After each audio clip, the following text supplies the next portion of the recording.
Jadi saya share screen ya. Ya, saya akan buka terlebih dahulu acaranya. Oh, Ya. sudah? Ya, Assalamualaikum warahmatullahi wabarakatuh. Terima kasih untuk teman-teman yang sudah berkenan hadir pada acara diskusi pada sore hari ini.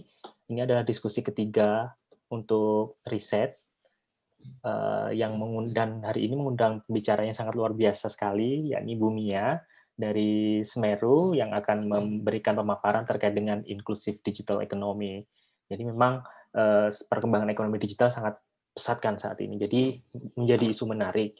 Dan kita juga kedatangan discussion kita, yakni Bapak Rumaya, selaku advisor dari riset. Dan sebelumnya saya akan bacakan sedikit CV dari pemateri dan discussion kita, yakni Bu Mia atau Bu Palmira Permata Bahtiar selaku peneliti senior Semeru Research Institute, dan sebelumnya sempat bekerja sebagai peneliti di Center for Economic and Social Studies sebagai ahli sosial ekonomi untuk International Fund for Agricultural Development dan spesialis mikrokredit for the Sixth Project of Eastern Indonesia Decentralization Development Planning di UNV UNDP.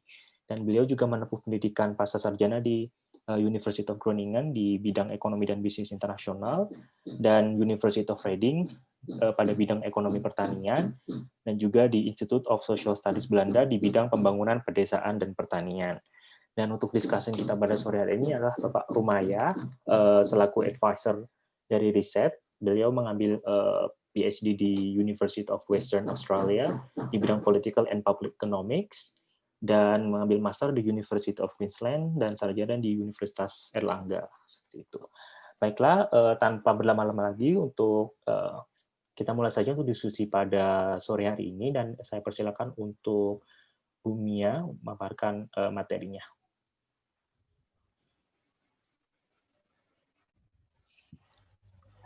Assalamualaikum warahmatullahi wabarakatuh.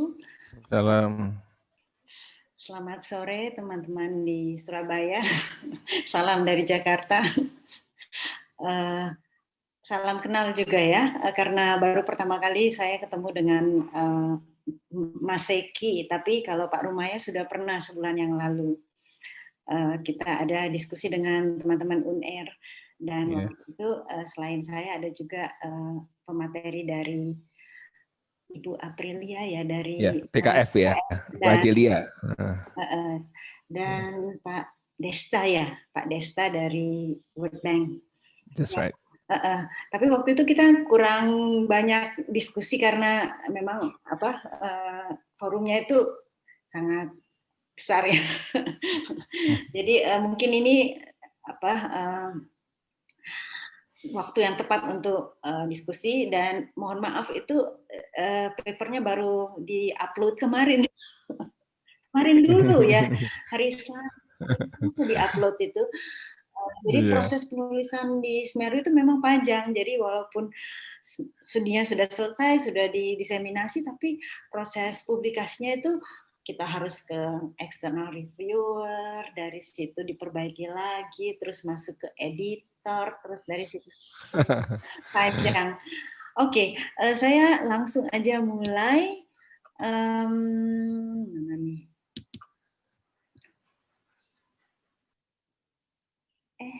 Tunggu dulu, sorry. Mohon maaf, ini tunggu dulu, saya ada kesulitan. Ya, kelihatan ya. Jadi ini adalah studi kami yang didanai oleh Knowledge Sector Initiative, dan Knowledge Sector Initiative ini kan adalah kerjasama antara pemerintah Australia dan pemerintah Indonesia, dalam hal ini Bappenas, dan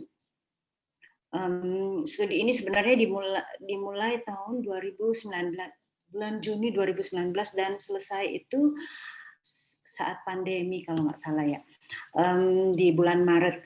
Dan kita mulai diseminasinya, dan saya senang sekali kita punya kesempatan untuk menyampaikan ini ke banyak pihak ya, termasuk ke riset. Ini adalah outline saya. Nah ya, Nah, di sini kelihatan nggak? Ya, Halo? sudah kelihatan. Ya. Pertama kita akan lihat dulu mengenai penelitiannya sendiri ya.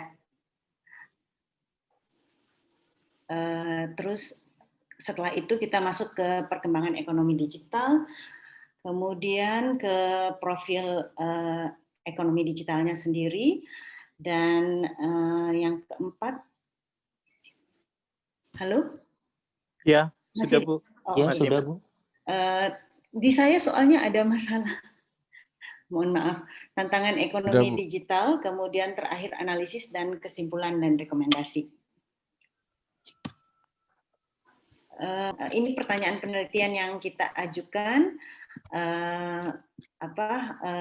Di sini yang pertama, perlu saya sampaikan bahwa topik-topik penelitian di Semeru itu kan masih tradisional sebelum kita masuk ke digital ini, ya tentang kemiskinan, tentang inequality, terus tentang pendidikan, kesehatan, ketenagakerjaan. Nah, ini yang pertama kali di tahun 2019 itu kita mengambil topik tentang teknologi. Jadi natur penelitiannya juga lebih ke diagnostik ya. Jadi bagaimana gambaran umum perkembangan ekonomi digital, lalu apa saja yang menjadi tantangannya, terus bagaimana pemerintah dapat mendorong ekonomi digital yang inklusif. Lanjut, metodologi kami itu sebenarnya kuanti-kuali, dan karena ini adalah penelitian pertama tentang digitalisasi, jadi kami melakukan banyak seminar internal dengan pihak-pihak yang lebih mengetahui ekosistem ini dengan IDEA dan AFPI. IDEA itu Indonesian Digital Economy Association dan AFPI itu Asosiasi Fintech Pendanaan Indonesia. Jadi kita mendapat exposure untuk isu kebijakan yang terkini. Kemudian kita melakukan juga analisis data-data makro. Jadi data-data Susenas dan data-data Polres itu kita lihat untuk mempelajari seberapa inklusif ekonomi digital kita. Kita juga melakukan kajian regulasi dan studi pustaka. Lalu ada wawancara dengan 20 pengusaha, pelaku usaha dan yang konservatif dan yang sudah bermigrasi ke aplikasi. Kemudian kita melakukan FGD dengan pejabat kementerian dan lembaga, dan satu lagi dengan perusahaan aplikasi. Lanjut.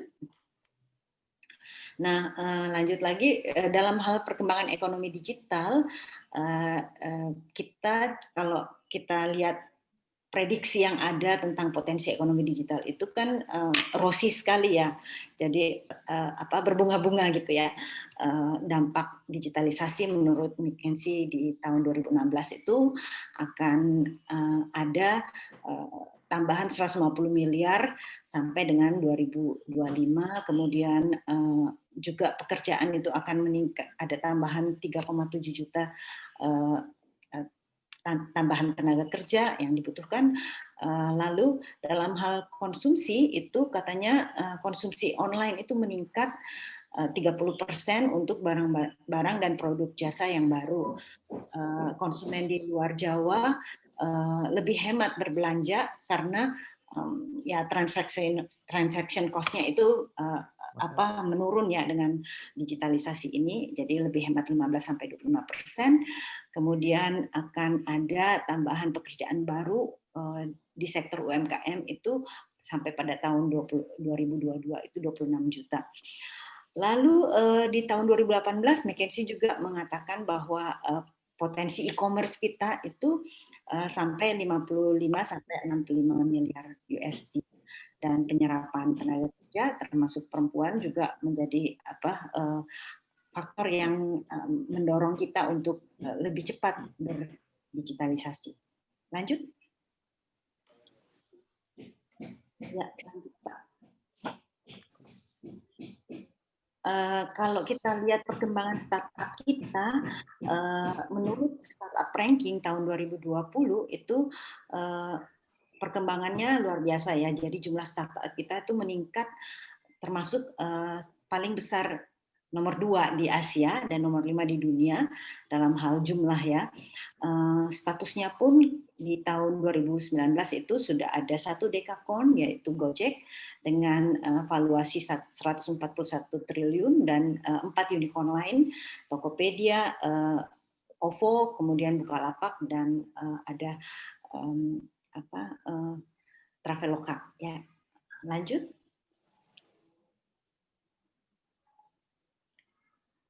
Ekonomi digital di Asia Tenggara itu kita termasuk yang tertinggi karena ukuran ya penduduknya ya, dari sisi penduduk itu kita memang besar, ukuran pasarnya kita besar jauh lebih dari negara-negara lain, termasuk juga dari sisi ukuran pasar e-commerce-nya ya. Kita juga yang paling tinggi di antara yang lain. Jadi ini tentu saja menimbulkan perasaan optimis ya di kalangan policy makers. Lanjut. Nah, tapi kalau kita lihat dari sisi profil kita sebenarnya yang bertumbuh pesat itu pengguna internet di termasuk 5 tahun terakhir ini ya meningkat dengan sangat tajam. Tapi kalau kita padankan dengan pertumbuhan PDB itu tidak terlihat korelasi yang jelas, bahkan pertumbuhannya itu justru menurun gitu ya dalam 10 tahun terakhir.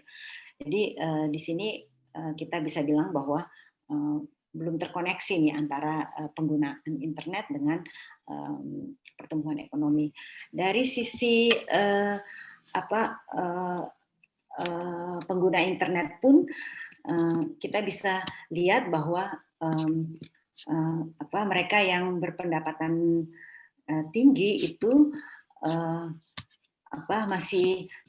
masih sangat tergantung pada jadi mereka yang berpendapatan tinggi itu menikmati internet yang paling besar dan itu selisihnya itu bisa kita lihat di situ dari hampir 70%, kemudian 50% dan 28%. Lanjut. Dari sisi dekomposisi pengguna internet, kita bisa lihat bahwa pendidikan itu merupakan salah satu faktor penting dan kita lihat bahwa mereka yang berpendidikan tinggi itu mereka lah yang jadi pengguna utama dari internet ya. Dari sisi desa kota juga demikian. Kalau kita dekomposisi desa dan kota, pengguna internetnya masih sangat terfokus pada mereka yang tinggal di perkotaan. Bias juga masih kelihatan dalam hal gender karena di situ kelihatan bahwa pengguna internet kita itu masih laki-laki masih lebih tinggi daripada perempuan dan juga dari sisi Jawa dan luar Jawa. Nah, dalam hal kohort kelahiran mereka yang milenial ini paling banyak menggunakan internet dibandingkan dengan generasi X dan baby boomer. Lanjut.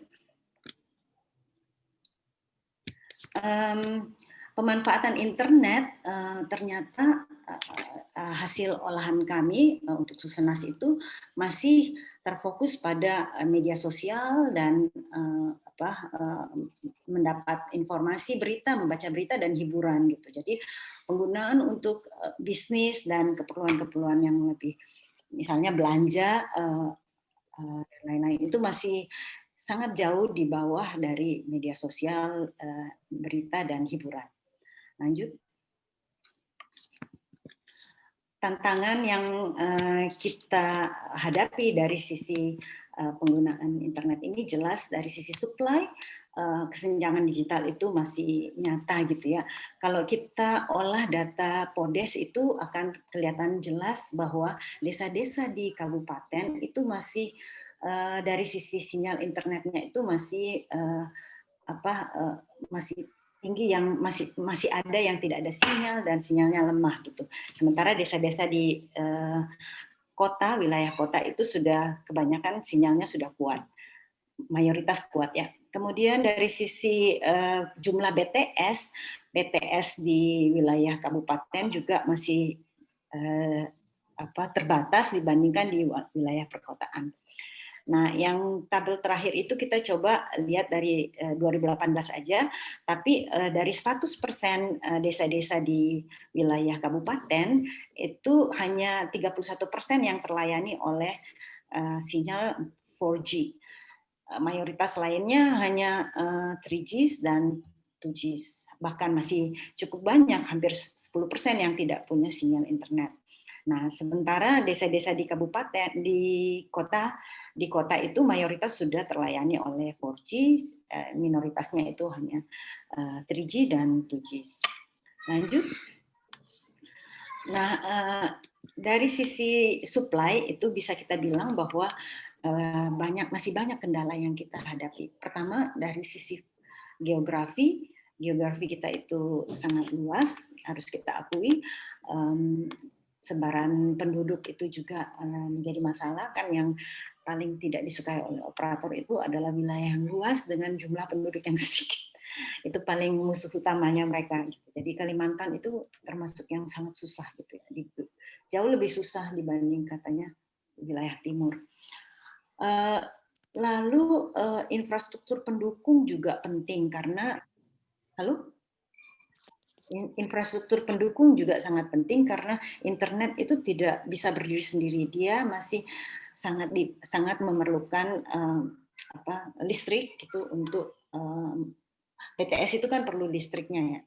Kalau tidak ada, jadi harus ada jalan juga itu diperlukan karena untuk perawatan BTS itu misalnya tidak ada listrik, maka yang diperlukan adalah ada SPBU di situ untuk beli untuk ngisi gensetnya dan wawancara kita itu menunjukkan bahwa biaya perawatan ini lumayan memberatkan buat operator.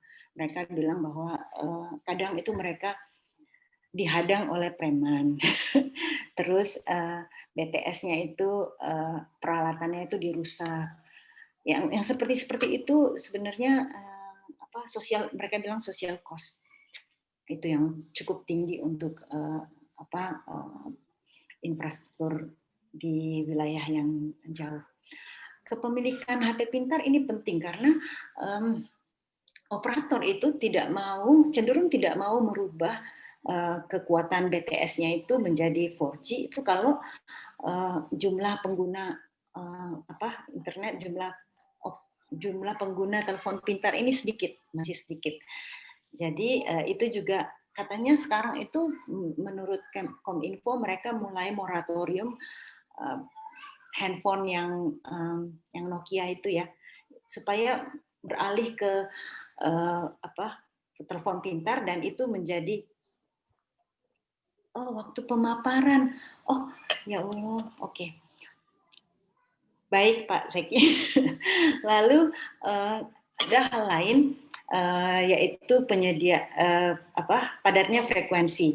Nah, padatnya frekuensi ini terutama karena migrasi dari televisi analog dan radio analog ke digital itu sangat lambat gitu. Jadi saya baca kemarin itu informasi tadinya dijanjikan tahun 2021 sudah ada migrasi itu, tapi ternyata dikasih lagi waktu sampai 2022 baru katanya kita pindah ke penyiaran radio dan televisi televisi digital, Nah, hal lain nanti kalau kita masuk ke detailnya di cerita aja ya Pak, di diskusi. Nah, palaparing ini masalah yang penting karena sebenarnya dia sudah di launching di tahun 2019 Oktober ya, ketika Pak Jokowi itu baru memulai di tahun keduanya, periode keduanya, tapi penggunaannya itu masih sangat terbatas karena operator itu masih harus membangun black hole katanya namanya, black hole-nya, kemudian sampai jaringan aksesnya. Jaringan aksesnya itu kalau itu belum terbangun maka jaringan paparing ini mubazir gitu. Dia seperti kayak jalan nasional tapi tidak ada jalan provinsinya, jalan kabupatennya sampai ke jalan desanya. Lanjut, percepat ya. Nah, di sisi demand ini tantangan inklusi kita itu jelas bahwa pertama, literasi digital itu satu hal yang penting, karena kenapa itu penting, karena walaupun orang itu sebenarnya punya HP bisa mengakses HP pintar, tapi kalau dia tidak mau belajar, dan banyak yang seperti itu ya, kalau dia tidak punya mindset belajar seumur hidup, kita harus tahu bahwa ketika kita masuk ke ekosistem ekonomi digital, maka kita harus belajar seumur hidup. Itu sudah harus jadi kerangka pikir kita. Kalau itu tidak terjadi, maka migrasi orang dari HP lama ke HP pintar itu akan lambat. Jadi konsumen kita itu tidak berkembang kalau literasi digital kita itu nggak digaungkan secara cepat. Kendala lain itu ada di biaya dan kualitas internet, kemudian harga HP pintar, karena mereka yang secara ekonomi terbelakang itu akan bukan hanya susah dari sisi literasi digitalnya, tapi memang mereka tidak bisa mengakses HP dan kuota harga internet yang masih mahal gitu. Di lain sisi mereka yang penyandang disabilitas ini juga belum terinklusi secara menyeluruh ke dalam aplikasi-aplikasi yang ada. Jadi aplikasinya belum friendly terhadap mereka.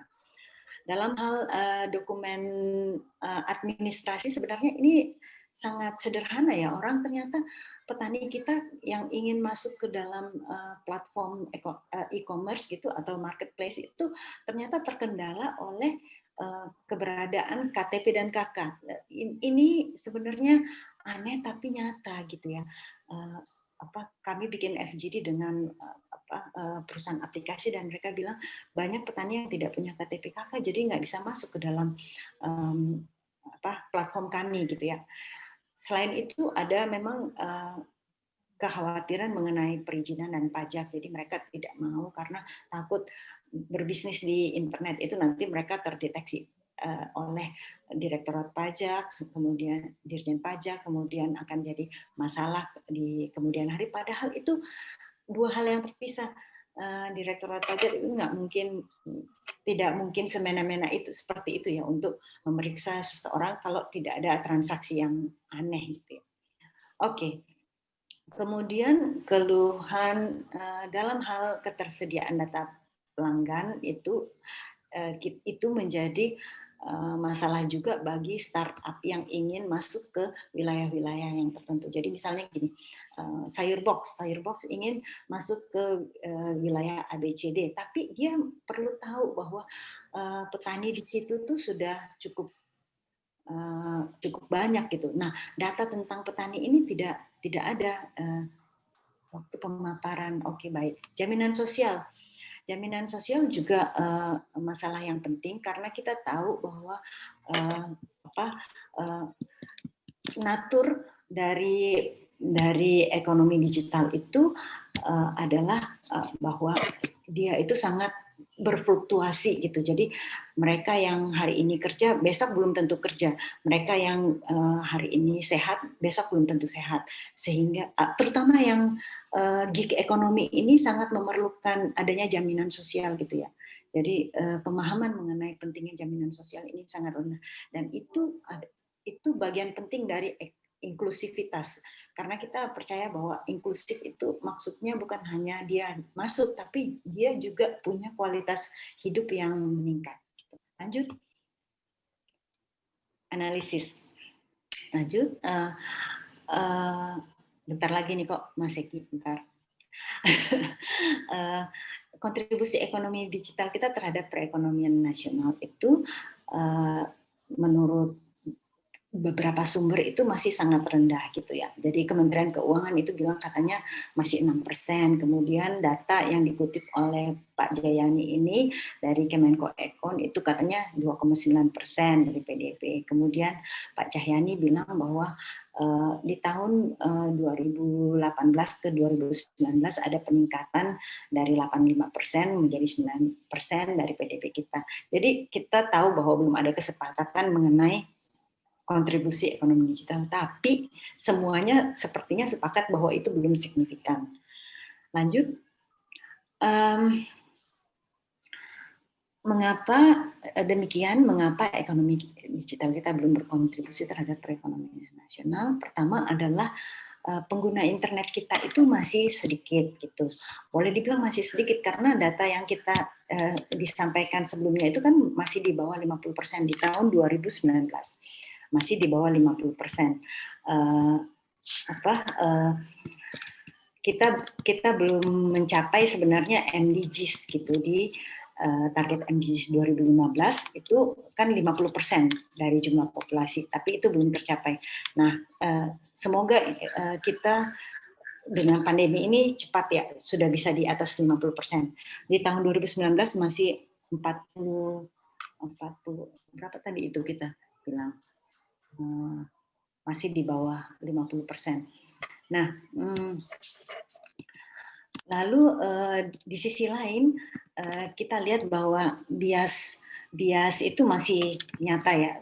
Bias ini, bias gender tadi kita sudah bilang, bias perkotaan, tingkat kesejahteraan, jadi mereka yang lebih kaya lebih bisa mengakses, kemudian tingkat pendidikan juga demikian gitu. Dan sektor usaha ini sangat penting karena hanya 2% dari tenaga kerja di sektor pertanian yang menggunakan internet. Itu sangat berbeda dengan sektor jasa yang sudah di atas 70% gitu ya, yang menggunakan internet gitu. Jadi kesenjangan ini nyata gitu, yang menyebabkan kontribusinya itu masih belum signifikan ya. Nah, kita juga tadi sudah bicara bahwa pemanfaatan internet itu masih sebagai sarana komunikasi dan sosial, belum masuk kepada belum dianggap sebagai sarana bisnis gitu. Semoga setelah pandemi ini berubah ya, berubah jauh gitu ya. Yang terakhir bahwa ekonomi digital kita itu masih pada tahap awal transformasi digital gitu. Jadi data-data analog kita itu perlu segera didigitisasi, diubah formatnya menjadi data digital dan kemudian dari sini kita bisa membuat keputusan-keputusan yang strategis berdasarkan data. Lanjut, kesimpulan dan rekomendasi kebijakan. Kami dari hasil kajian ini kita bisa lihat bahwa ada dua isu strategis ya. Ada di sebelah kiri itu ada isu tentang kesetaraan digital, kemudian di sebelah kanannya dividen digital. Dari sisi kesejahteraan digital ini sebenarnya lawan dari ketimpangan digital atau digital divide ya. Nah, ini dari sisi supply kita lihat baik dari supply maupun demand itu masih ada masalah di situ dan yang harus kita kejar adalah kesetaraannya ya. Kesetaraan itu di sisi supply hanya bisa terjadi jika jaringan internet tersebar secara merata. Kemudian dari sisi demand itu kesetaraan bisa terjadi kalau no one left behind. Jadi semua orang itu bisa mengakses dan memanfaatkan ketersediaan internet. Lalu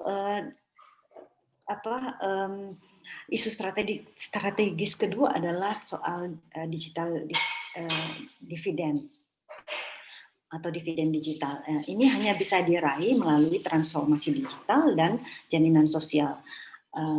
Karena jaminan sosial itu penting bagi keberlanjutan pelaku usaha dan pekerja digital.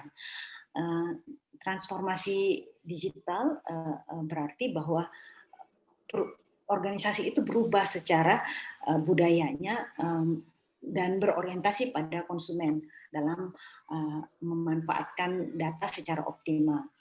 transformasi digital juga menuntut ekosistem yang besar ya.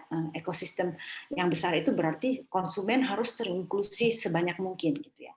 Jadi upaya untuk menarik konsumen ke dalam ekosistem itu menjadi langkah yang sangat penting, karena konsumen ini yang kemudian memaksa perusahaan untuk bertransformasi. Kalau konsumennya sedikit, perusahaan tidak akan bertransformasi digital.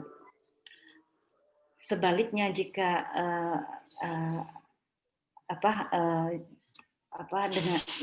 dengan kedua hal ini, maka studi ini menawarkan kerangka ekonomi inklusif yang menggunakan kapabilitas ya, pendekatan kapabilitas atau capability approach yang bertujuan untuk meningkatkan kualitas hidup manusia, dan kita ingin bahwa ekonomi digital yang inklusif itu bukan sekedar memasukkan orang ke dalam ekosistem, tetapi juga memastikan bahwa manfaatnya dirasakan oleh semua yang terlibat. Jadi ekosistem kita ini harus mampu meningkatkan kesempatan dan kualitas hidup manusia. Gitu.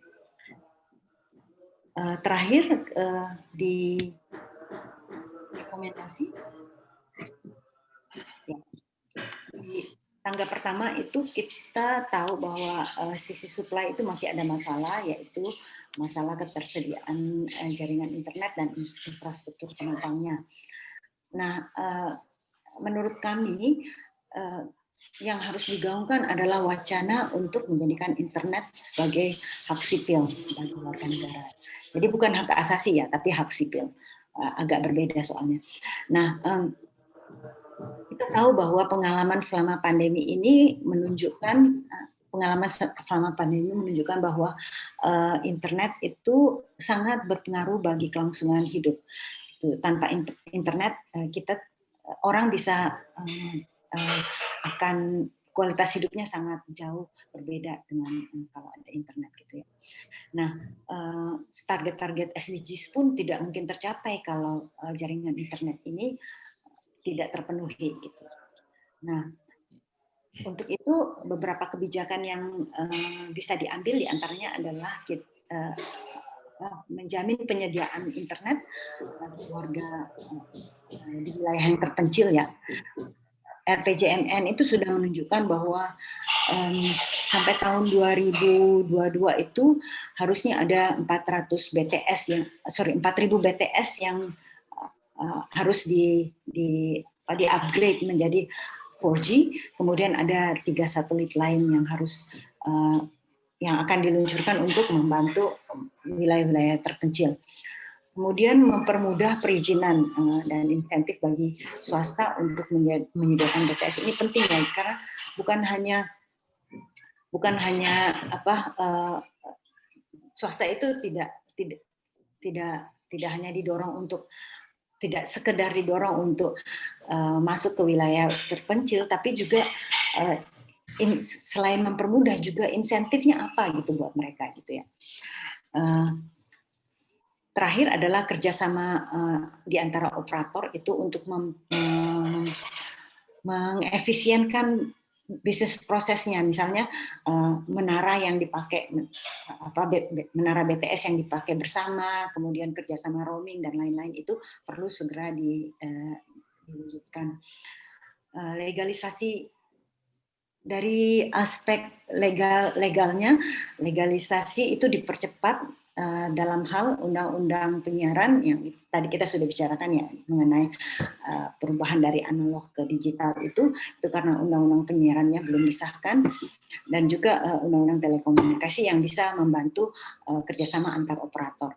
Di tangga kedua itu adalah soal sisi demand-nya. Dari tangga pertama supply, tangga kedua sisi demand-nya itu akses dan pemanfaatan internet melalui pengembangan dan perluasan ekosistem ekonomi digital itu perlu terus ditingkatkan.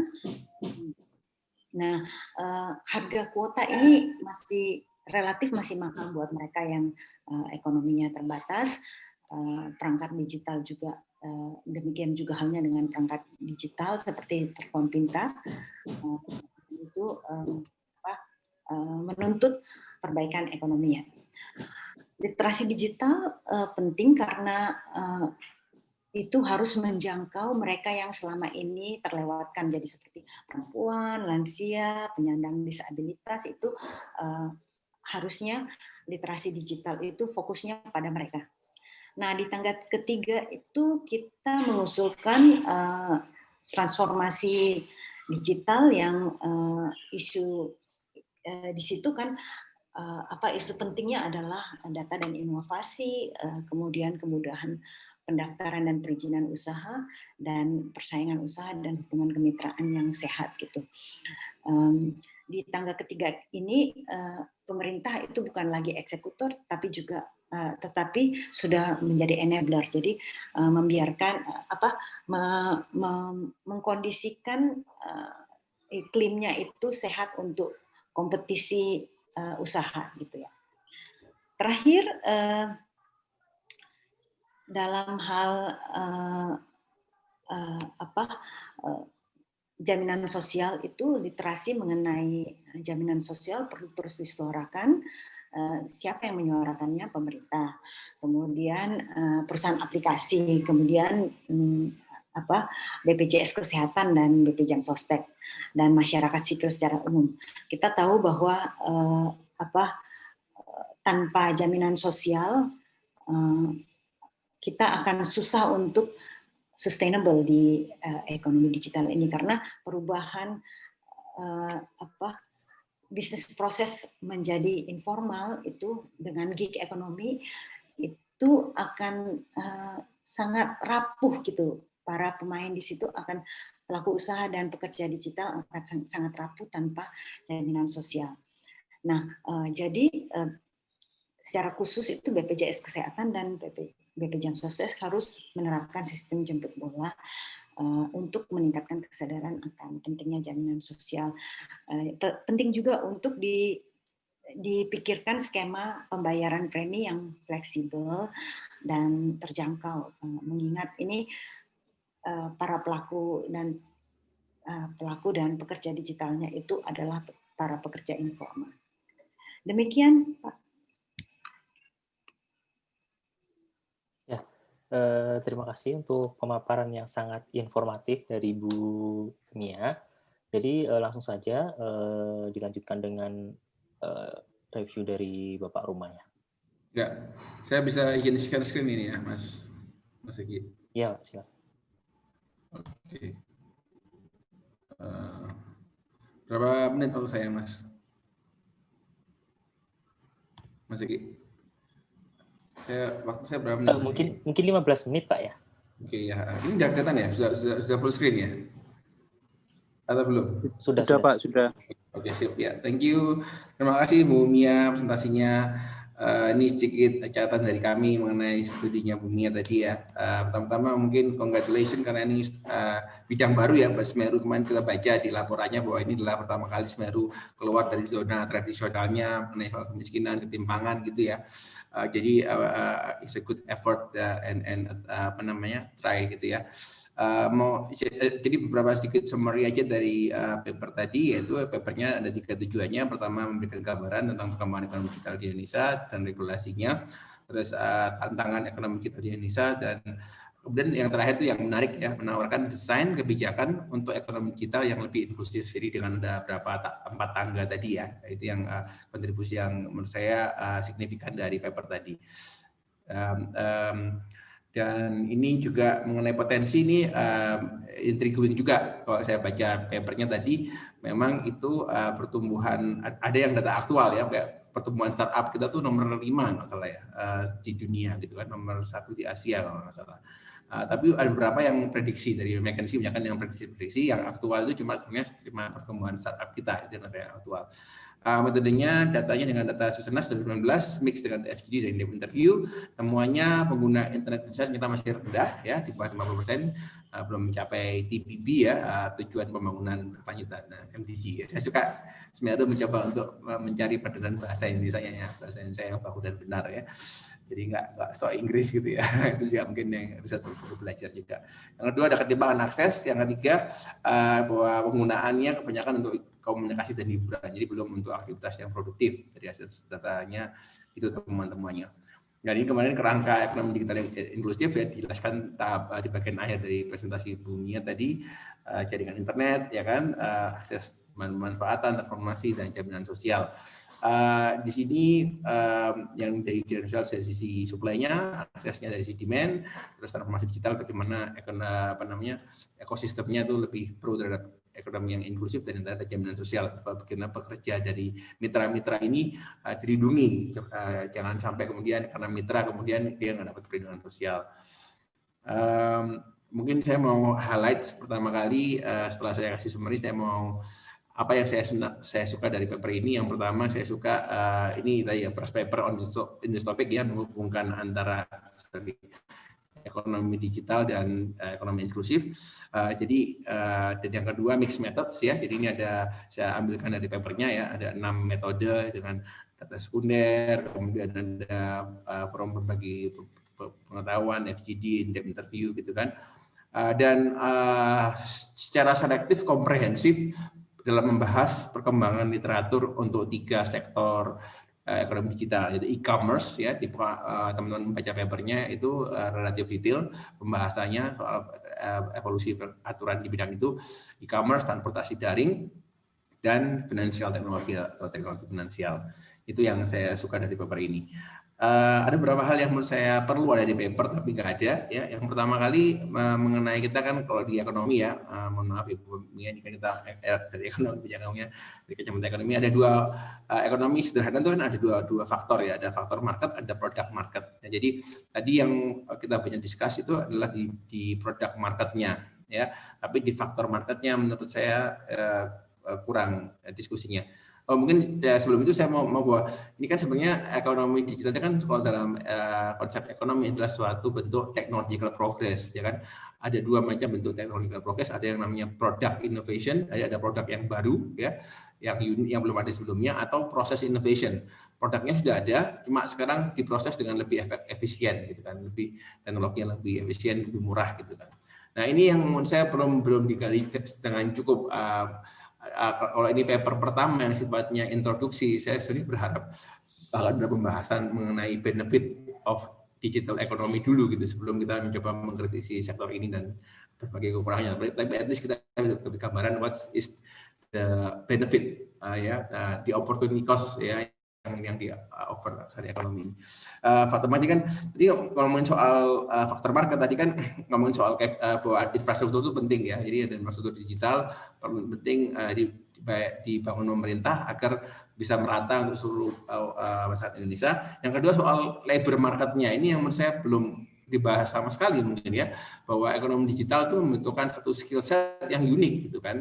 Jadi harus ada suatu transformasi agar sistem pendidikan kita itu bisa align sama digital jobs ya kan, sama digital jobs, termasuk juga memang educate citizen. Nah, kalau memang internet mau jadikan semacam citizen right atau hak sipil, maka harusnya sistem pendidikan nasional yang wajib buat warga negara itu juga included gitu soal digital literacy gitu. Jadi part of the system gitu. Itu menurut saya yang perlu juga argumen yang perlu menurut saya missing argumen soal education system sebagai konsekuensi dari hak sipil tadi. Oke, kemudian yang lain yang menurut saya perlu ini itu sih bahwa yang missing ialah mengenai adanya sebenarnya built-in mechanism dalam ekonomi digital yang itu ada inklusivitasnya juga ya, walaupun ada terbatas ya, mungkin itu open for discussion. Itu pertama kali ekonomi digital itu bikin ease of doing business buat UMKM. Jadi UMKM daripada dia buka toko ya kan, sebelum ada platform, sebelum ada Tokopedia, orang harus buka toko, harus buka lapak yang punya tapi sekarang dengan itu orang bisa jualan, siapa aja bisa jualan di internet ya kan. Yang kedua mengurangi informasi asimetrik ya. Dulu kita naik taksi was-was gitu kan, naik Gojek was-was. Sekarang dengan adanya platform ini kita secure gitu loh. Jadi karena ada rasa keamanan, safety di situ. Nah, karena ada safety, ada trust, itu meningkatkan volume transaksi. Itu jadi berani bertransaksi karena Itu yang nomor 3, ini 2 dan 3 saling berkaitan ya, antara informasi asimetrik dan biaya transaksi. Yang keempat itu menciptakan pekerjaan. Ekonomi digital menciptakan pekerjaan baru. Orang yang pertama kali dia nggak punya toko ya kan, nggak punya duit untuk beli nyewa stand, dia pakai cukup pakai toko dia bisa jualan, laris dia bisa increase jumlah pekerjaannya, jadi job creation. Dan yang terakhir bahwa ekonomi digital tuh nggak cuma untuk jualan juga, ada juga yang crowdfunding yang startup crowdfunding seperti kita bisa gitu, yang bertujuan untuk tadi emang untuk memberikan mentransfer income ya, social transfer dari yang kelompok kaya ke kelompok yang membutuhkan.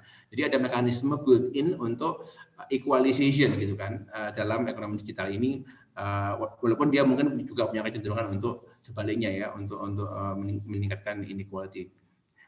Ya. Dan yang lain karena sebenarnya yang di awal itu kan ini adalah paper pertama ya, jadi penting menurut saya untuk memberikan semacam landscape gitu mengenai ekonomi digital di Indonesia gitu kan. Jadi dalam paper ini dibahas soal transportasi daring ya, yaitu mungkin Gojek ya, tapi hanya terbatas dalam konteks sebagai layanannya sebagai transportasi daring. Padahal di situ ada marketplace, di situ ada GoFood, ada GoMessage, GoShop ya, yang itu missing dari pembahasan. Menurut saya agak giving the overall pictures gitu loh dari ekonomi digital gitu. Terus yang ini hal-hal kecil ya, minor details yang menurut saya agak gatel aja kan, sebagai peneliti yang sukanya meneliti hal yang soal angka ya. Jadi angka ini kan Susenas itu katanya dalam satu tabel itu 43% pengguna internet ya kan. Tapi kalau dalam grafik yang satu lagi yang baby boomersnya kan sama-sama dari Susenas ya, tapi itu kok 44,5%. Mana yang betul, 43,5 atau 44,5 ya, ini benar sedikit. Kemudian yang mungkin saya gatal juga ini soal data Susenas. Susenasnya ini ada statement mengenai persentase desa terjangkau internet per provinsi. Padahal kan untuk Susenas itu kan representatif di level kabupaten gitu. Kok bisa kemudian ada inference di level desa ya? Ini apa mungkin sumber data yang lain, bukan Susenas atau Bordes mungkin ya? Ini mungkin yang sedikit mengusik saya. Terus habis itu yang ini mungkin kesalahan warna ya. Ini kan kalau yang sebelah kiri perkotaan itu yang warnanya hijau itu pendapatan tinggi, terus yang merah itu menengah, yang terakhir yang biru itu rendah. Nah ini di sini kalau dibalik yang pedesaan ini bener salah warna atau emang kayak gini gitu ya, pendapatan rendah malah tinggi 50%. Saya rasa mungkin warnanya aja yang kebalik antara warna biru sama hijau ya. Gitu. Terus ini juga yang lain soal ini pembagian wilayah, saya nggak ngerti nih kabupaten ini antara nggak konsisten antara judul sama di grafik sama di judul di bawah gitu. Jadi ini bilang kabupaten dan kota, tapi di bawahnya proporsi desa. Apakah maksudnya ini kota ini adalah kota administratif kan di sini? Kalau iya, menurut saya kalau kita menggunakan administratif kota dan desa untuk menganggap bahwa kota itu lebih modern dan kabupaten itu yang lebih rural, itu menurut saya kurang tepat karena kita nggak pernah ada perubahan administrasi dari kota ke desa, dari kabupaten ke kota karena dia menjadi lebih kota. Padahal dia secara secara built-in ya, secara ekonomi sudah menjadi ekonomi perkotaan. Contohnya di Surabaya, di Jawa Timur, Sidoarjo. Sidoarjo itu berbatasan dengan Surabaya. Gresik juga kabupaten. Tapi sekarang dia sudah berciri urban, tapi tetap kabupaten namanya. Nah, beda dengan desa dan kelurahan. Nah, kalau desa kelurahan itu masih banyak terjadi perubahan status. Dulunya desa sekarang jadi kelurahan. Jadi kelurahan itu lebih tepat untuk melihat kota. Dari rural urban itu ruralnya desa, urbannya itu kelurahan dibandingkan kota dan kabupaten gitu.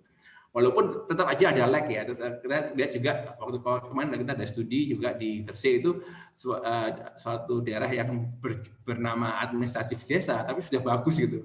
Seharusnya sudah kelurahan. Tapi mungkin ya tadi ada proses keterlambatan perubahan secara administratif, tapi itu is better than kabupaten. Saya nggak pernah dengar kabupaten jadi kota gitu, jadi itu problematik kalau pakai kota dan kabupaten.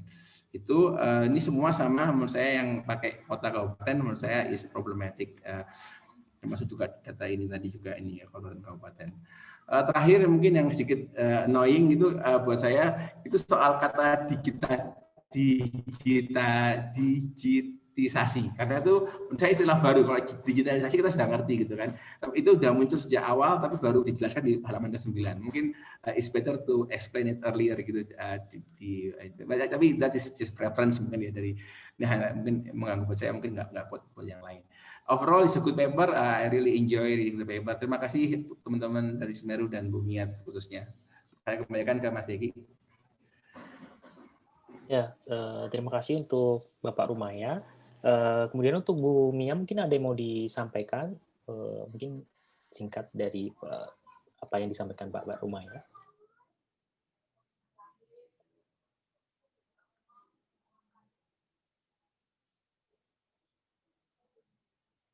Halo? Masih imut, Bu. Oke, paper ini sebagai penelitian pertama kita di untuk subjek teknologi, memang beratnya lebih pada aspek inklusif ya, ingin melihat jika kita ingin meningkatkan jumlah pengguna atau jumlah pengguna di ekosistem ekonomi digital itu konsumen dan produsen, sebenarnya apa yang menghalangi hal tersebut. Jadi kan ekonomi digital itu sangat luas ya, memang sangat luas, dan saya memang tidak mengakui bahwa kita tidak masuk kepada yang Pak Rumaya bilang sebagai faktor market ya. Jadi kayak misalnya apa sebenarnya yang dibutuhkan untuk supaya dari sisi labor itu keahlian apa yang dibutuhkan untuk agar mereka yang selama ini belum terinklusi itu bisa terinklusi. Itu memang betul bahwa itu harus mulai dari jenjang sekolah ya. Jadi kita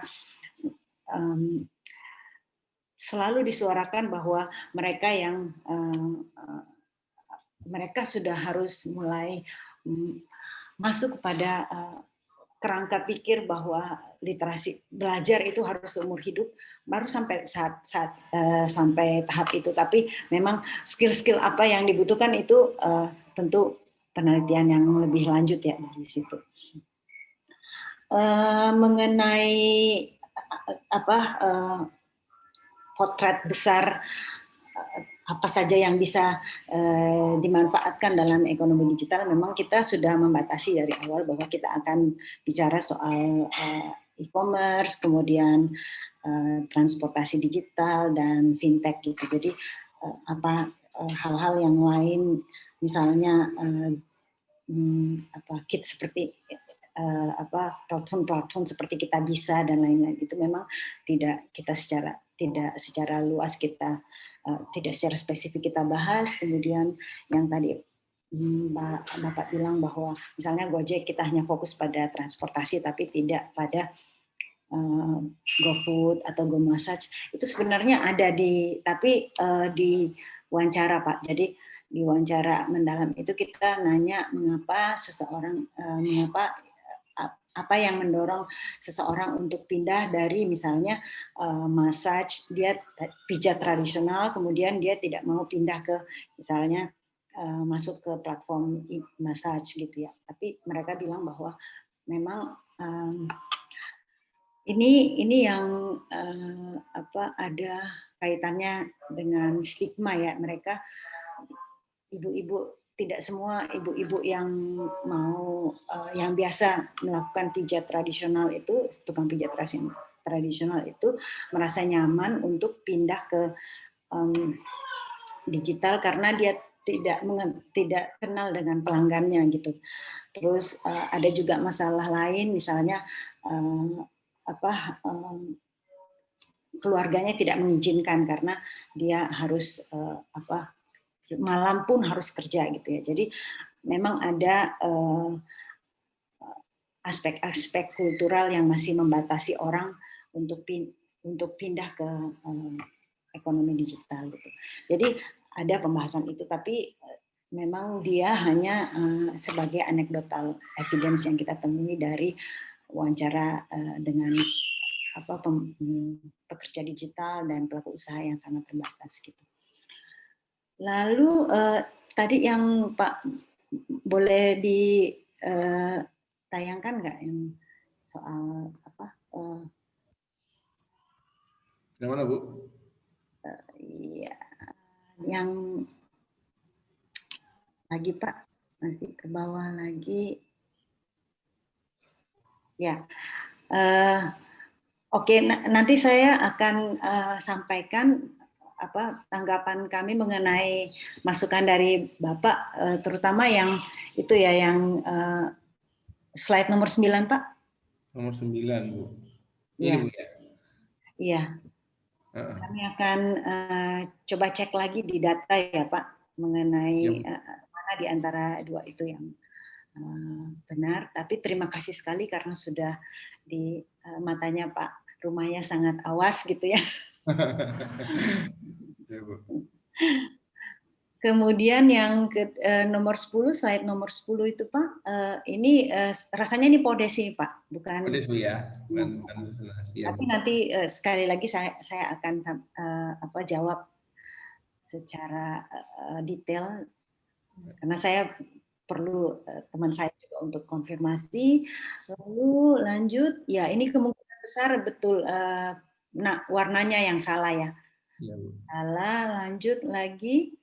Nah, yang ini tuh data podes yang kita olah. Jadi desa-desa di wilayah kabupaten dibandingkan dengan desa-desa di wilayah perkotaan. Karena di perkotaan juga masih ada desa kan. Nah, desa di wilayah desa di wilayah perkotaan dengan pedesaan itu di wilayah kabupaten dan kota itu berbeda dalam hal kekuatan sinyalnya ya di sini ya. Kekuatan sinyalnya, kemudian berbeda juga dalam hal jenis sinyalnya ya, jenis sinyal dan juga dari sisi jumlah BTS-nya. Jadi yang dibandingkan adalah desa Pak, desa di wilayah perkotaan dan desa di wilayah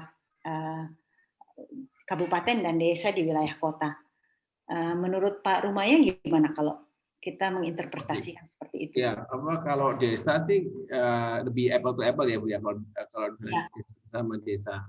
Ya. Cuma tadi asumsi bahwa kabupaten itu selalu, memang most of kabupaten adalah rural ya, most of kabupaten, tapi kabupaten yang berada di dekat kota biasanya sudah memiliki jadi urban gitu loh. Jadi menurut saya sih tidak masalah, cuma sebagai catatan aja bahwa kabupaten itu tidak bisa berubah menjadi kota gitu, walaupun dia itu punya ciri-ciri sebagai kota gitu.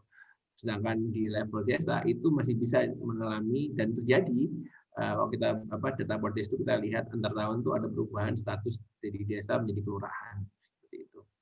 Itu aja sih. Ya. Oke, kemudian yang ini apa sama sih Bu, sama antara kota dan kabupaten tadi, cuma saya agak sedikit mengkhawatirkan menggunakan istilah. Tapi ada desa / kelurahan Bu di sini Bu. Nggak cuma desa aja kalau di sini. Rata-rata BTS per desa / kelurahan.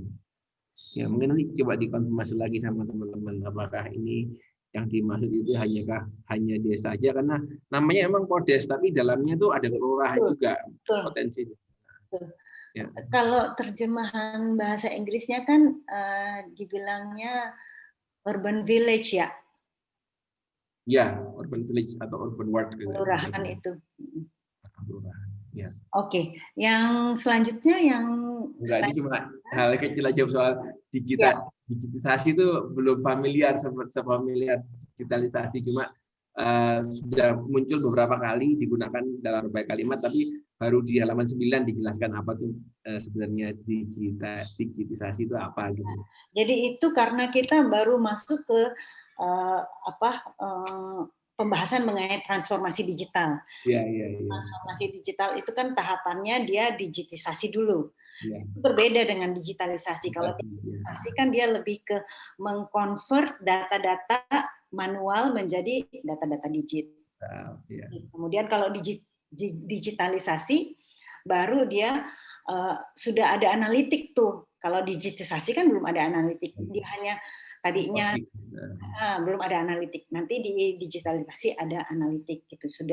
Kita sudah bisa mengambil keputusan-keputusan strategis dari pengolahan data. Dan yang tangga yang terakhir, yang transformasi digital itu sebenarnya sudah perubahan yang sangat besar gitu ya dari sisi organisasi dan budayanya. Jadi kalau digitalisasi itu kita bisa mengolah dan memanfaatkan data secara optimal, kalau di transformasi digital sebenarnya sudah jauh lebih itu lagi. Jadi kita sudah bisa memanfaatkan data-data kita itu sebagai aliran revenue yang baru gitu ya. Jadi kayak Gojek itu kan datanya valuasinya tinggi itu karena di data ya. Jadi dia sudah sampai ke tingkat transformasi digital gitu. Nah, menurut kami ini penting karena orang hanya bilang transformasi digital, padahal sebenarnya itu langkah yang sangat besar gitu untuk sampai ke situ. Yang mungkin kita masih di tahap awal, kita pemain-pemain kita itu, jadi pelaku-pelaku usaha kita di platform itu masih mungkin baru digitalisasi, belum digitalisasi ya. Jadi mereka belum memanfaatkan data. Sebenarnya para konsumen ini banyaknya itu memesan menu A ini pada hari-hari apa, pada jam-jam apa gitu. Itu sebenarnya itu kan baru itu sudah lewat masuk ke digitalisasi. Kalau mereka belum manfaatkan data digitalnya itu berarti sebenarnya mereka masih di tahap digitalisasi, belum digitalisasi, apalagi belum transformasi digital gitu. Ya, seperti itu.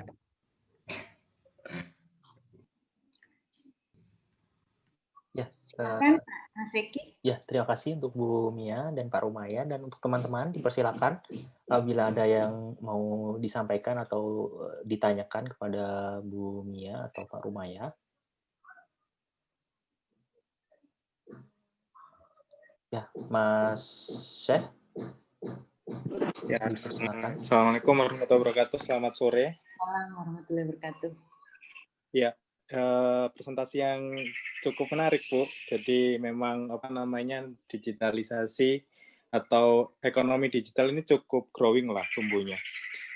Cuman yang saya penasaran dari presentasi yang tadi, kalau melihat kerangka ekonomi digital yang inklusif yang tadi di paper usulkan, itu kita berada di posisi mana ya, Bu? Itu yang pertama. Jadi kondisi sekarang di Indonesia tuh kita berada di mana? Apakah kita masih belum di tahap satu pun, atau memang kita sudah ada di tahap yang keberapa, tapi kita harus perbaiki dari segala sisinya, atau gimana? Itu yang saya penasaran yang pertama kali. Kemudian yang kedua, ini mungkin masalah keamanan data. Jadi beberapa kali kan ada berita terkait penjualan data secara dari akun-akun startup kita kan ya, mungkin dari Tokopedia atau yang lain lah. Itu tanggapannya, atau mungkin kemarin pas waktu FGD sama pihak-pihak startup atau asosiasi, itu apakah muncul isu itu atau gimana, Bu? Itu sih 2 pertanyaan dari saya. Terima kasih, Bu. Ya. Terima kasih. Mohon maaf, Pak siapa? Maaf. Rohman. Pak Rohman. Terima kasih Pak Rohman. Pertanyaan yang kritis. Di posisi mana kita sekarang? Sebenarnya tangga itu tidak secara virtual aja ya, secara virtual ya, apa itu visual, itu visualisasi. Tapi sebenarnya kita di tangga pertama itu belum penuh, di tangga kedua kita juga belum penuh, di tangga ketiga kita apalagi belum penuh gitu ya, apalagi di tangga keempat. Jadi sebenarnya tangganya itu harusnya 100%. Di tangga pertama itu mungkin kita baru tadi itu belum 50%, kemudian di tangga kedua itu masih ya harus dilihat dari itu ya, dari mungkin di kota jauh lebih tinggi gitu di tangga keduanya daripada di desa gitu. Nah, tapi dari sisi transformasi digital, baik pemerintah maupun swasta itu masih sangat rendah karena Microsoft sendiri membuat penelitian di beberapa negara Asia itu dan menunjukkan bahwa di Indonesia itu baru 10% perusahaan hasil penelitiannya, baru 10% perusahaan yang punya visi mengenai transformasi digital. Tentu saja transformasi digitalnya itu adalah yang tadi kita bilang bahwa data itu kemudian menjadi sumber revenue bagi perusahaan itu ya. Jadi seperti itu. Nah, yang paling lemah sebenarnya di jaminan sosial karena ini yang perlu kita sadari bahwa dengan bertransformasi digital sebenarnya kita beralih kepada jenis pekerjaan yang sangat informal, dan pekerjaan-pekerjaan yang sangat informal itu justru lemahnya di jaminan sosial. Nah, kalau kita mau inklusif itu harus tuh kita cari cara supaya mereka yang ada dalam ekosistem itu sadar bahwa keberlanjutan usaha, kualitas hidup mereka itu tidak akan bisa optimal kalau kita tidak memikirkan jaminan sosial. Jadi harus tercover secara kesehatan, kemudian memikirkan aspek-aspek pensiunnya, hari tuanya, seperti itu dari sisi kerangka. Kemudian keamanan data. Benar sekali, ini kita tidak tanyakan waktu kita FGD ya mengenai sebenarnya bukan penjualan data tapi kebocoran. Ya. Nah, tapi ini memang juga ada PR pemerintah yang sampai saat ini belum dikerjakan ya, yaitu Undang-Undang Perlindungan Data Pribadi kan, yang benar. Sudah lama sekali tapi tarik menariknya ternyata itu antar kementerian juga gitu mengenai definisi data yang disebut dengan data pribadi itu apa, karena Kementerian Kesehatan misalnya itu beda lagi tuh. Data pribadi itu kan misalnya data tentang tingkat kesehatan orang atau data kesehatannya dia itu dia punya definisi sendiri dibandingkan misalnya kementerian lain, misalnya di Kementerian Dalam Negeri Dukcapil itu punya definisi sendiri gitu. Nah, kementerian ini yang belum sepakat mengenai definisi tentang data pribadi itu ya, dan itu yang jadi hambatan sampai ini nggak pernah tuntas ya, perlindungan data pribadi itu nggak pernah tuntas gitu. Ya, dan itu penting karena begini, sebenarnya Kominfo kan punya peraturan menteri mengenai Permen mengenai perlindungan data pribadi, tapi itu kan berlaku ke dalam ya, tidak berlaku pada mereka yang menggunakan data pribadi orang itu secara tidak bertanggung jawab. Jadi dia lebih mengatur ke dalam ke kementeriannya kepada startup yang tergabung di situ, tapi tidak pada oknum-oknum secara luas gitu. Kalau mau mengatur oknum secara masyarakat secara luas itu memang harus melalui undang-undang, tidak bisa dengan peraturan. Jadi misalnya saya masuk ke Tokopedia terus membeli barang A. Nah, informasi mengenai saya, nomor telepon saya dan rumah saya itu kan disampaikan oleh Tokopedia ini kepada perusahaan logistik ya yang ngantar. Nah, perusahaan logistik ini ngumpulin juga ya data. Nah, kalau dia menggunakan secara tidak tanggung jawab itu dia nggak bisa terjerat oleh Permen ini karena dia sudah dia bukan bagian dari ini objek di Permen itu ya. Jadi itu memang harus dijerat dengan perlindungan data pribadi. Jadi itu yang belum sampai sekarang belum bisa. Ya, terima kasih Bu. Terima kasih Pak Rahman. Oh, di sini juga ada pertanyaan dari Ibu Faradila. Oh, ya. Mohon maaf karena internetnya tidak stabil. Tentang inklusivitas, bisa dikatakan bahwa ekonomi digital membuka kesempatan luas, tapi untuk bertahan dalam ekosistem digital ini hal yang berbeda. Betul sekali. Misalnya untuk UMKM selama pandemi banyak dikatakan bahwa UMKM mendapat benefit dari ekonomi digital. Kementerian Koperasi dan UMKM bahkan bilang 9,4 juta UMKM go digital. Ini tentu hal yang baik, tapi jika dilihat dari sisi persaingan justru semakin ketat.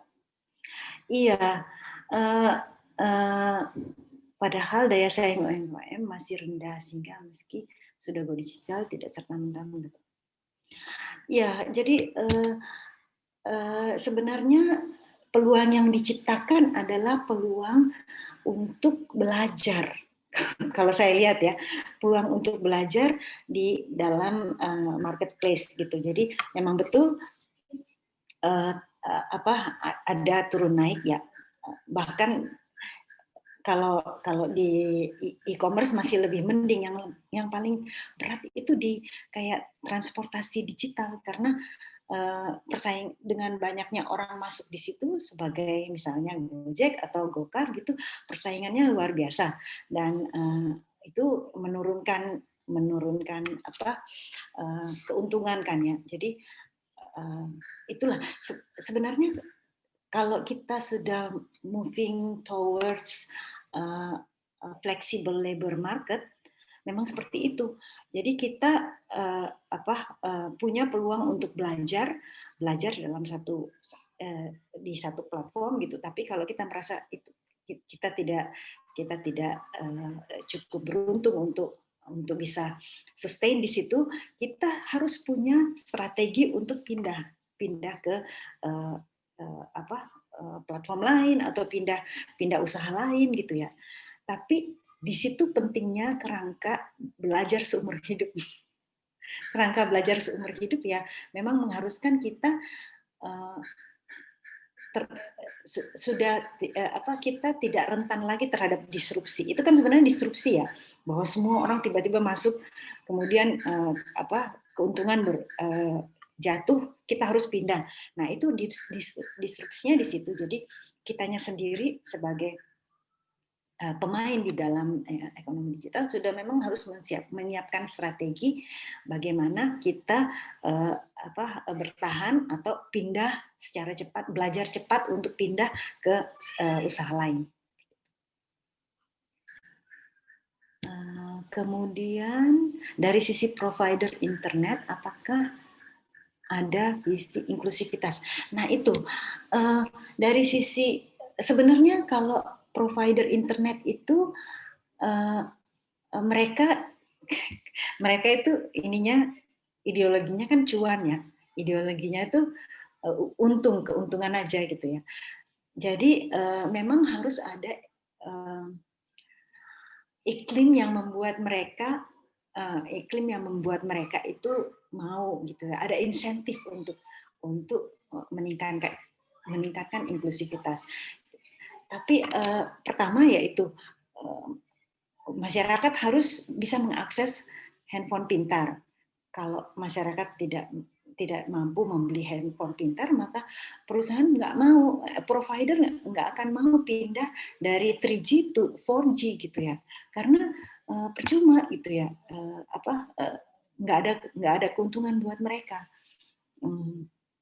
Jadi itu yang saya bilang tadi, katanya pemerintah juga mulai memoratorium penjualan handphone yang 2G karena itu akan membuat diharapkan dari moratorium itu orang secara terpaksa harus beli handphone pintar dan kemudian dia mendapat pelayanan dari provider.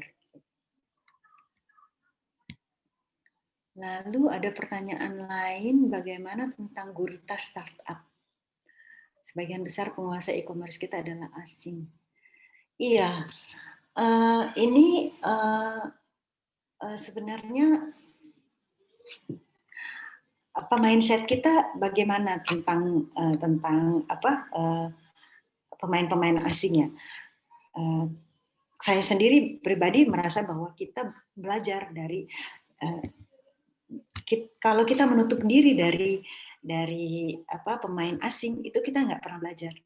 Karena ketika mereka masuk, itu kita pasti belajar dari strategi mereka, dan kita pasti mencontoh gitu. Jadi itu yang sebenarnya membuat ekonomi kita itu bisa tumbuh, adalah karena kita belajar dari pemain-pemain yang bagus yang masuk. Gitu.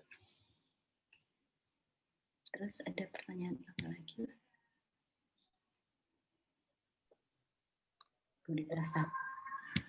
Ya, yang Gurita sudah dijawab ya. Ada yang ditanyakan lagi untuk teman-teman? Atau tanggapan dari apa yang telah dijawab tadi? Kita ada masih waktu sekitar 8 menit.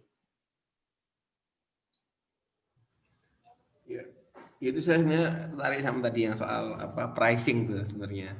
Tapi mungkin kajian yang berbeda ya. Kan ada yang dulu pernah statement bahwa kita tuh kemahalan internet kita itu di Indonesia itu. Nah, itu menarik sebenarnya. Apakah betul kemahalan itu karena memang faktor yang objektif, karena kita ya. Halo, mohon maaf Pak. Halo. Enggak, soal itu loh, pricing. Bahkan bilang bahwa internet kita kan terlalu mahal toh internet kita, dan pilihan kita nggak banyak gitu loh. Apakah pricing yang mahal itu memang karena objective condition, karena geografis gitu kan, atau karena memang ada permainan harga di oligopoli segelintir pemain ini gitu. Explore. Iya, sebenarnya ada juga pendapat yang sebenarnya kalau dari sisi pricing itu tidak terlalu mahal, tapi masalahnya justru di kualitas. Kualitas kita itu jauh dibanding negara-negara lain. Jadi dan mahal itu mungkin mahal untuk yang tempat yang persaingan usahanya rendah ya. Jadi kalau monopoli misalnya, kan sebenarnya kita itu perusahaan telekomunikasinya dulu kan monopoli ya, monopoli oleh Telkom. Jadi mereka sudah punya tuh jaringan-jaringan di mana, dan itu yang tidak mereka buka untuk perusahaan-perusahaan lain masuk gitu ya. Kalau masuk harus sewanya mahal gitu. Kalau itu berarti memang pricing-nya akan monopolistik, dan itu yang menyebabkan di tempat-tempat yang persaingan usahanya rendah itu harga pasti mahal gitu ya. Tapi yang di perusahaan di tempat-tempat yang persaingan usahanya tinggi justru bisa lebih murah. Cuman masalahnya di kualitas, karena di kota-kota hasil Podes kita kan juga menunjukkan bahwa bahkan di perkotaan itu banyak blank spot. Halo? Buat ya Bu, Bu dengan kurang lancar. Iya Bu, ya masih terdengar. Masih terdengar. Iya. Ini kita sedang bicara soal kualitas internet, kita sendiri merasakan ya.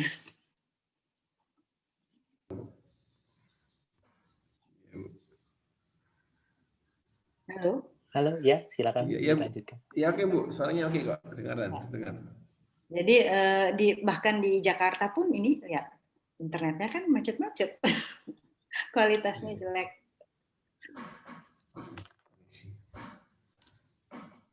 Iya. Ya ada lagi yang mau disampaikan teman-teman? Masih ada waktu 4 menit.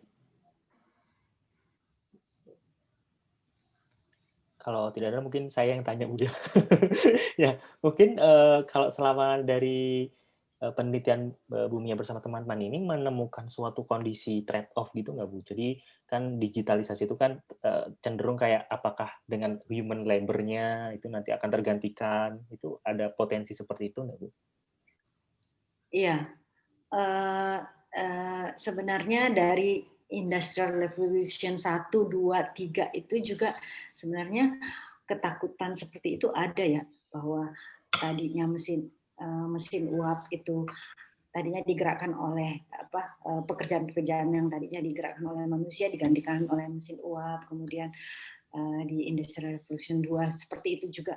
Selalu ada ketakutan bahwa tenaga kerja manusia akan digantikan oleh mesin. Tapi faktanya kan enggak ya. Faktanya sudah berdekade, sudah berabad-abad, tetap aja kita menemukan cara lain untuk memanfaatkan keterampilan kita. Jadi teknologi itu menghapus pekerjaan-pekerjaan yang lama, tapi menciptakan pekerjaan-pekerjaan baru. Itu kalau kita belajar seumur hidup. Kalau kita belajar seumur hidup. Long life learning. Yeah. Jadi jangan pernah takut. Kalau yang takut itu yang nggak mau belajar. Kalau mau belajar sih pasti enggak.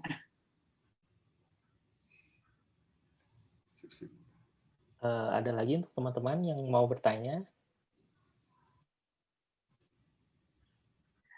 Tapi sebenarnya ya isu yang paling memang mengkhawatirkan bukan di ininya ya, kalau menurut saya ya, yang gig ekonomi ini justru di jaminan sosial menurut saya ya, karena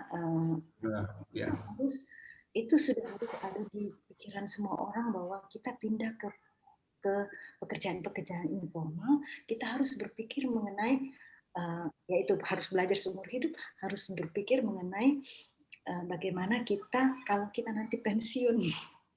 Kalau kita nanti pensiun itu hidup kita seperti apa. Jadi kita memang sudah harus memikirkan itu sejak sekarang gitu, dan pemerintah harus harus mendorong supaya semua orang berpikir lebih jauh ya untuk menabung dan untuk memikirkan masa pensiunnya.